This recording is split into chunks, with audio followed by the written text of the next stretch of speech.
আসসালামু আলাইকুম। ওয়ালাইকুম আসসালাম। আপনার নাম বলবেন প্লিজ। স্যার আমার নাম মোহাম্মদ ইমরান হোসেন। ইমরান ভাই, আমাদের এখানে কিসের ট্রেনিং করছেন? স্কাফোল্ডিং এর ট্রেনিং করছি। আচ্ছা, গ্রামের বাড়ি কোথায়? কুড়িগ্রাম। কুড়িগ্রাম। আজকে কয়দিন ট্রেনিং করতেছেন? আমি আজকে দিয়ে 4 দিন। 4 দিন। প্রতিদিন এই প্র্যাকটিক্যাল ট্রেনিং পাচ্ছেন? জি স্যার। আচ্ছা, কতক্ষণ করে প্র্যাকটিক্যাল ট্রেনিং করেন?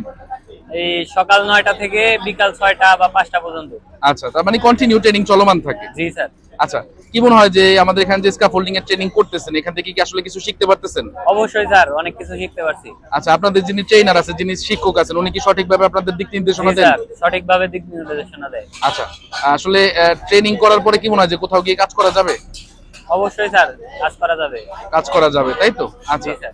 তো এখন কথা হচ্ছে যে এই যে ফুল বডি হার্নেস পরছেন, হেলমেট পরছেন, চিনি স্টেপ পরছেন, এই যে যেগুলা পরছেন, হ্যাঁ, তো এগুলা হচ্ছে কি আপনার পিপির একটা অংশ, তাই না? Personal protective equipment. জি। হ্যাঁ, তো যখনই কাজ করবেন অবশ্যই আমরা প্রপার পিপি ইউজ করব, তারপরে কাজ করব, তাই তো? জি স্যার। সেফটিটাকে সবচেয়ে বেশি গুরুত্ব দিতে হবে আমাদের, তাই না? আচ্ছা, তো যে কোনো জায়গায় গিয়ে অ্যাজ এ স্কাফোল্ডার হিসেবে কাজ করতে পারবেন ইনশাআল্লাহ। ইনশাআল্লাহ। আচ্ছা, ঠিক আছে তাহলে ভাই, ভালো থাকবেন। আসসালামু আলাইকুম। ওয়ালাইকুম আসসালাম।